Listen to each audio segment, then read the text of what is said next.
Mga kaswerte, humakot ng malaki at dagsa-dagsa, limpak-limpak na pera sa December 8.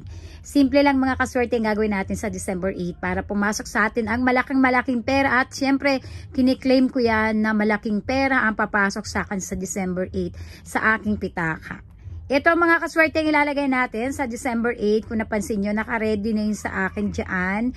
Bago pa mag-December 8, ito ay naandito na. Akin na lang siyang i-charge sa sikat ng araw sa umaga. Siyempre, pag sikat din ng full moon sa December 8 para mabilis pumasok ang ating mga swerte sa December 8. Pakita ko sa inyo isa-isa mga kaswerte kung ano yung nilagay ko sa aking pitaka. Ito ang nagdadala ng swerte sa akin kapag ako ay naglalagay ng mga ganito sa aking pitaka.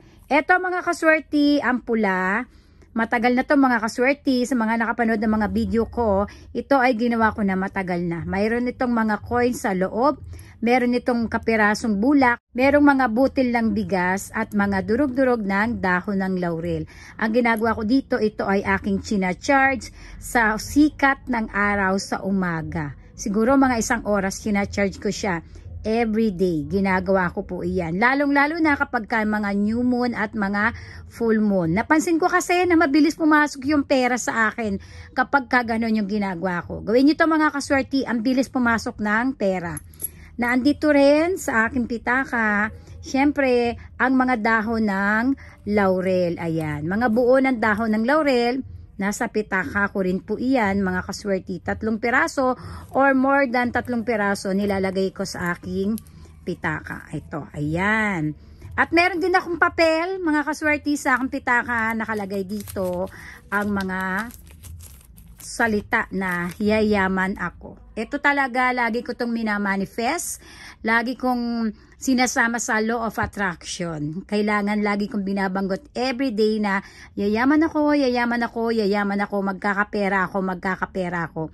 Napansin ko mga kaswerte na totoo kapag nagba-manifest ka, ay talagang natutupad at nakukuha mo ang mga minamanifest mo. So, andyan lang yan kasama sa aking pitaka. Mayroon din ako mga barya rito. Ilabas natin ang mga barya. 8 barya to mga kaswerte. Ayan. 8 pirasong pisong barya. Mas mainam sana kung ang ilalagay mo ay yung gold na barya. Kaya lang wala akong gold na barya. Kaya 8 piraso. 8 kasi walang katapusan. Walang katapusan na pagpasok ng pera sa akin everyday para makatulong sa aking pamilya. So, ayan mga kaswerte ang laman ng aking wallet. Ito ay gawin nyo sa darating na December 8 para tayo ay yumaman, mabilis ang pasok ng pera. Mga kaswerte, maganda na tayo ay positibo ang ating puso at ang ating isipan, ang ating paligid. Huwag muna tayong sumama sa mga taong negatibo dahil hindi ito makakatulong sa atin.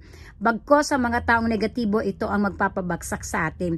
Mainam kung sasama tayo sa mga taong may positibong puso at pag-iisip at gawain dahil ito ay makakahatak sa atin para tayo ay umangat sa buhay. Ayan mga kaswerte, ito ang dapat natin gawin sa December 8, full moon, para tayo ay pasukan ng malaking pera at kailangan natin tong i-claim. Yayaman ako, yayaman ako, yayaman ako, magkakapera ako, magkakapera ako, magkakapera ako. Yan lang mga kaswerte, isang mayamang araw sa ating lahat.